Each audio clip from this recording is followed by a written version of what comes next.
Slogan আমার বন্ডক কিন্তু সবসময় কম পড়ে, কারণ যত মিটিং গাজীপুরে হয় সভাপতি এই পদটার জন্য আমি সভাপতি যখন করি তখন আমার উপরে আমি বিরক্ত হয়ে যাই। তো মানুষ তো বিরক্ত হবেই, কারণ 5.5 ঘন্টার কাছাকাছি বক্তব্য শুনলাম, আপনারা দিয়েছেন, আপনারাও কষ্ট করেছেন। আজকের সম্মানিত নেতৃবৃন্দ, সকলেই নেতৃবৃন্দ, আসসালামু আলাইকুম। আমি কোনো বক্তব্য এদিকে এদিক যাব না, সব বক্তব্য দেওয়া হয়ে গেছে। আমাদের গ্রামের এক লোক আসছিল, কয় এরে দৌড়া, তো এ ফেরত আইসে আইসা কয় যে কেমনে দৌড়ামু, কলে কেন, কলে দৌড় তো লয় না, দৌড়ানো একজনে দিলে সে দৌড় দিলে সে দৌড়ানো দেবো, ও দৌড়ানো দিতে চায়, ও দৌড়ান সরে না আর কি। তাই কয় যে মাতবর সাহেব তো কইছেন দৌড়াইতাম, দৌড় তো হে লয় না, আমি কেমন দৌড়ামু, লয় না মানে পাজন দেখা, লাঠি দেখা, লাঠিও দেখায় দেখছি, দৌড় লয় না মানে আমি দৌড়ামু কেমনে। কথা বোঝা গেছে? গ্রুপিং তখনই থামবো আমি চাম আমার পকেটে কিছু লোক রাখতে। এই যে বৈশা রয়েছে আপনারা তো আছেন বহু লোক, এটা নেচার, মানুষের প্রত্যেকে চাইবে যে আমার পক্ষে কিছু লোক থাকুক। আমার পকেটের লোক যখন টানবো, আপনি যদি পকেটে না আইতে চান তখন তো দৌড় ল হইল না। কাজে গ্রুপিং বন্ধ করার জন্য কিন্তু আপনাদেরও একটা ভূমিকা আছে। যারা গ্রুপিং সৃষ্টি করতে চাই আমরা, অথবা আমরা বিবেক না খাটায় টানাটানি করি, আপনারা যাবেন না সেদিকে। তাহলে না গেলে দৌড় লইল না, দৌড় শুরু হইল না, গ্রুপিং শেষ। এই কাজটা আপনারা করেন। নেতৃবৃন্দ তো বলছেন যে গ্রুপিং অবসান করবেন, আলহামদুলিল্লাহ। পারভেজ একটা বক্তব্য দিচ্ছে, আমার 47 বছরের রাজনৈতিক জীবন, তো ইতিহাস খুব কম, তো বললে 2-1 মাস লাগবে, এটা সম্ভব না। তো পারভেজের এই কথাতে আমার সেই দিনের স্মৃতি মনে হয়েছে। রিয়াজ সাহেব এখানে আছেন, 4 তারিখে অগাস্টের অবস্থাটা চিন্তা করেন যে কেমন হয়েছিল বাংলাদেশের অবস্থা। রিয়াজে বললাম, রিয়াজ জীবন যায় আর থাক, কোন লোক দরকার না, খালি ড্রাইভার আর তুমি আর আমি থাকুন গাড়ির মধ্যে, গাজীপুরে সব জায়গায় যাবো। আমরা রওনা দিলাম ওই যে ইয়ের থেকে, এই চৌরঙ্গি চৌরাস্তা থেকে গাজীপুরের দিকে। ধান গবেষণা যখন ক্রস করলাম, ওখানে গোলাগুলি, একজনে বলে আগায় না, গাড়ি ঘুরাইলাম, ঘুরাই মনে করলাম যে সদর উপজেলা শ্রীপুর দিকে যাব। সান্না ব্রিজ যখন ক্রস করলাম তখন দেখি র্যাব, সেনাবাহিনী, পুলিশ, এরকম অবস্থা, আন্দোলন সংগ্রাম, ওই দিকে যাওয়ার কোনো সুযোগ নাই। আর আমরা কিন্তু রিস্কের মধ্যে, একটা গাড়িও নাই, আর রাজনীতিবিদ হিসাবে আমরা 2 জন গাড়িতে। তখন পাইলে পুলিশে কি করবো, র্যাবে কি করবো, অথবা আওয়ামী লীগের সন্ত্রাসীরা কি করবো, জানটা হাতের মধ্যে ছিল। আমাদের আগে পরে কোনো লোকও ছিল না, শুধু আমরা 2 জন আর ড্রাইভার। ওইখান থেকে ঘুরে আইলাম এই চন্ডার কাছাকাছি। তখন ওই যে পারভেজে ফোন দিল যে আমরা আইতেছি, তোমাদের নেতৃত্ব দিব, কোন জায়গায় আসো, বলে ভাই এইদিকে আইসেন না, আমরাই অবরোধ করছি, আগাইলে মহা বিপদে পড়বেন। আবার ঘুরে তখন টঙ্গী ক্রস করে ঢাকা ঢুকতে পারতেছি না। এলাকায় মনে অবস্থা হয়েছে, খেলার মধ্যে আপনারা দেখছেন যে ফুটবল খেলা হয় না, মাঠের 4 দিকে যখন হাজার হাজার লোক থাকে, খেলা হয়, তখন অনেক সময় বলে কিন্তু শিয়াল মাছে ঢুকে যায়, ঢুকে গেলে শিয়াল যেই দিকে যায় কলে, তো শিয়াল খালি ঘুরে মাঠে, দেখছেন কিনা, তখন যেই দিকে যায় খালি কয় তো, তখন আর বাইরনের রাস্তা পায় না। তখন রিয়াজের আমার অবস্থা ওইরকম ঘুরা এখন জামু যে ঢাকার দিকে, ওইখানে অবস্থা। যাই হোক, এই হলো সংক্ষিপ্ত ইতিহাস। এখন এইখানে আপনারা বলেছেন ইনসাফ প্রতিষ্ঠা করতে হবে, সকলের মনোপুত কমিটি দিতে হবে, কোনো ধরনের ব্যাংসারি কাজ করবেন না, ত্যাগী পরীক্ষিত নেতা। এখানে ত্যাগী পরীক্ষিত নেতাকে 2 জন না বেশি, বেশি না, এই যে বসে আছেন, আমরা 3 জন সাইনিং পাওয়ার এখন আপাতত দায়িত্বে আছে, আমি, বাচ্চু ভাই আর ইশরাক আহমেদ সিদ্দিকী ব্যারিস্টার সাহেব। আমরা 3 জন এখনই সাদা কাগজ একটা লিখিত দিব যে এইখানকার সকলে মিলে, অথবা কোনো লোক 1 জন দাঁড়ান, 2 জন দাঁড়ান, যে আপনি পৌরসভা উপজেলার একটা কমিটি করে দিবেন, একটা লোক অসন্তুষ্ট হইব না, এমন কোন লোক দাঁড়াইতে পারবেন এখানে? সকলে কি দায়িত্ব নিতে পারেন? তাইলে আমরা বাঁচি, পারবেন? অতএব বেনজির টিটু যে কথাটা বলছে, 1 পদ 2 জনকে দেওয়া যাবে না, দুইজনের যদি সমান সমান গুরুত্ব থাকে যে হ্যাঁ 16 এও 16, তাহলে তো একজন উপরে দিতে হইব, একজন নিচে নামাইতে হইব। কাজে এমন যদি মনোভাব থাকে, তাল গাছ আমার পাইলেই মনে করবো যে ইনসাফ আন্দাজ বেইনসাফ। অনেকে বলছেন আগের কমিটিতে অনেকে বাদ পড়ছেন, নামও বলেছেন, আমি দুঃখিত, এই জন্য ক্ষমা প্রার্থী। কিন্তু এখন যে কমিটি করব, এটা পুরা কমিটি বলেন আর সংক্ষেপ কমিটি বলেন, বাদ কি লোক পড়বে না? আগামী বছর যদি বক্তব্য দেওয়ার সুযোগ দেন, সেইখানেও কিন্তু 50 জন দ্বারাই বলবো যে গত বছর এই ফজলুল হক মিলন, বাচ্চু ভাই, ইশরাক আহমেদ সিদ্দিকী যে কমিটি করছে, আমার মতো লোকের নাম বাদ দিছে। এর মানে 2-300 লোক বাইরে দেখা বাদ পড়বো। এটার ফয়সালা কিন্তু আমগো কলমের কাছে না, আমগো বিবেকের কাছেও না, এটা মানতে হবে। এটা মানা ছাড়া কোনো উপায় নাই।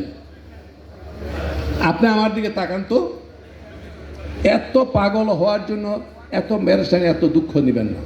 বাংলাদেশের সর্বোচ্চ পদের মতো গুরুত্বপূর্ণ একাধিক না 10-15টা পদ আমি অলঙ্কৃত করে পুরো বাংলাদেশ নেতৃত্ব দিয়া, এরপর এখন জেলার একটা দায়িত্ব আছে, তাও অর্ধেক জেলার, মানে মহানগরী জেলা বাদে। আমার মধ্যে কোনো যে অসন্তুষ্ট দেখছেন? দেখেন নাই। এখানে দাঁড়াই বসে আছেন, সদ্য অবনত চিত্তে এখানে মুরব্বীরা বসে আছেন। আমার চেয়ে বড় পদ তো এখানে আর কেউ বাংলাদেশে অলঙ্কৃত করেন নাই, এবং একটা পদ না, অনেকগুলি পদ পার হইয়া এখানে আসছি।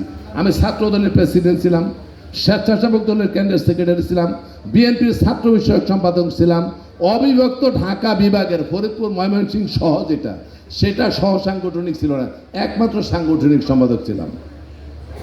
এই পদ 4টা আমার দেখেন যে বাংলাদেশে কিন্তু এটা বিরল একটা ঘটনা। এখন জেলার নেতৃত্ব নিয়ে আপনাদের সাথে আসি, কাজেই আমার দিকে তাকাইলে মনে করতে হইব পদটা বড় কথা না। পদ কিন্তু জঙ্কুরি ফেরে নেওয়া যায়, জঙ্কুরি বুঝেন তো, টানাটানি করে পদ নেওয়া যায়, নেতা হওয়া যায় না। নেতা অন্য জিনিস, নেতার কালচার, লেখা পড়া, আদব কায়দা, তার অভিজ্ঞতা, তার আন্দোলন সংগ্রাম, তার ত্যাগ, এই সব মিলিয়ে হয় নেতা। আর পদ আমি অনেক কনভেনার, আপনারা যে কোনো একজন লোকের ডাকিয়ে খাতির করে আমি একটা পদ দিয়ে দিতে পারি, কিন্তু আপনি নেতা হইতে পারবেন না যদি আপনার যোগ্যতা না থাকে। ওইটি একটু বলছে 20 বছর অপেক্ষা করছে, তখন সদস্য হইতে পারে না বিএনপির, তখন 20 বছর পরে কিন্তু সে ঢাকা বিভাগের সহ সাংগঠনিক সম্পাদক। দেখছেন কারবারটা কি? কাজে সরিষা যদি ঠিক থাকে, তেল একসঙ্গে বাইরেইব, আর বেলের থেকে তেল বাইর হয় না। বেল কিনে ডাল্লা তো অনেক বড় বড় পদ বাংলাদেশে বহু লোক লয়ে বসে রয়েছে, ওখান থেকে তো তেল বাইর হয় না। তেল কিন্তু সরিষাতে বাইর হয়, বেলেরতে বাইর হয় না। কাজে নেতৃত্ব এক জিনিস আর পদ আরেক জিনিস। শেষ কথা, আমাদের এটা লেনিনের কথা, মোহাম্মদ লেনিনের কথা আপনারা শুনেছেন, আমি কোট আনকোট বলতেছি। লেনিন বলেছে, আমাদের জীবন এবং রাজনীতি এমন জটিল ব্যাপার যেটা সবসময় সরল রেখায় চলে না। এমন ছিলেন খুব কট্টরপন্থী। এই কট্টরপন্থী লেনিন পরে বলতে বাধ্য হয়েছেন যে আমি কারোর সাথে আপোষ করিব না, কারোর সাথে আলাপ আলোচনা করিব না, পথের কোনো মোড় না ঘুরিয়েই আমি সম্মুখ দিকে চলার নাম বুদ্ধির বালকোচিত চাপল্য মাত্র, বিপ্লবী শ্রেণীর সঠিক সিদ্ধান্ত এটা হতে পারে না। ঠিক তদ্রুপ রাজনীতি, এমপি হন, মন্ত্রী হন, জেলা প্রেসিডেন্ট হন, থানার হন, যাই কিছু হন, আপোষ এবং কম্প্রোমাইজ, মন উদারতা এবং সকলকে নিয়ে আলোচনা করে যতক্ষণ পর্যন্ত আপনি অগ্রসর হতে না পারবেন, পদ দখল করে আমরা বসতে পারবো, কিন্তু জনগণের নেতা হওয়া যাবে না। আর এই কালিয়ায় করে আর একটা সুবিধা আছে, কিছু অসুবিধা আছে, সুবিধা আছে। গাজীপুর জেলার মধ্যে কিন্তু কালিয়ায় করে যতটি গুরুত্বপূর্ণ ত্যাগী নেতা আছে, পদ পদবী সহ, এটা কোনো থানায় নাই। এই যে বসে আছে দেখছেন, কালিয়ায় করে যতটি কেন্দ্রীয় পুরুষ সহ, নির্বাচিত প্রতিনিধি সহ যতটি, এইবার আবার আমাদের সুযোগ্য পিতার সুযোগ্য সন্তান ব্যারিস্টার ইশরাক আহমেদ সিদ্দিকী সহ সদস্য সুযোগ হয়েছে।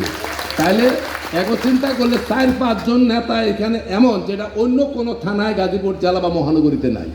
কাজে এইখানে জটিলতার অনসর করার জন্য তো আপনারাই যথেষ্ট ইনশাল্লাহ। কাল আমি মনে করি আপনি দেখবেন আমি না, তলতা করবেন আরেক কথা, উপরটা করবেন আরেক কথা, আমি কমিউনিস্ট এক কথা, আরেক উপর কথা, এই মোনাফেকি কথা কয়ে কোনো লাভ হবে না। মন উদার করে সকলকে নিয়ে আলোচনা করে আপনারা ব্যবস্থা গ্রহণ করেন। আমি ফজলুল হক মিলন কোনো সময় মনে করবো না আপনারা যত সিদ্ধান্ত নিয়েছেন তার বাইরে আমার কোনো কথা নাই, এইটুকু আমি বলতে পারি। আমার বক্তব্য আর বাড়াতে চাই না। তবে শেষ করে আমি তো ওই রাজনৈতিক বক্তব্য না দিয়ে একটা কথা বলে শেষ করি। আপনারা বেস্টার্ন গ্রুপের নাম শুনছেন তো? বেস্টার্ন ম্যান পাওয়ার খুব বড় ব্যবসায়ী ছিল। জাকি মোশারফ, নরসিংদীর জাকির ভাই আর নোয়াখালীর মোশারফ ভাই, দুইজনে মিল্লা জাকি মোশারফ হতো, দুই খুব ঘনিষ্ঠ বন্ধু, বড় প্রতিষ্ঠান বেস্টার্ন। তো একদিন আমি সেখানে গেছিলাম, কয় বসো চা খাও। তো জাকির ভাইয়ের বাড়ি হচ্ছে নোয়াখালী, আর মোশারফ ভাইয়ের বাড়ি নোয়াখালী, আর জাকির ভাইয়ের বাড়ি নরসিংদী। তো কি জানি রাগারে করে ম্যান পাওয়ার অনেক জটিলতা, তো দুই বন্ধু খুব ঘনিষ্ঠ। তো বলতেছে জাকির ভাই, আপনার কেউ থাকলে কিন্তু দুঃখ করেন না, একটু গল্প বলতেছি শোনেন না, শেষ পর্যন্ত শোনেন। বলতেছে যে এই তোমাদের নোয়াখালীর লোক খারাপ, খুব খারাপ, পেশটা লাগাইছে কি নিয়ে জানি, বলছে খুব খারাপ।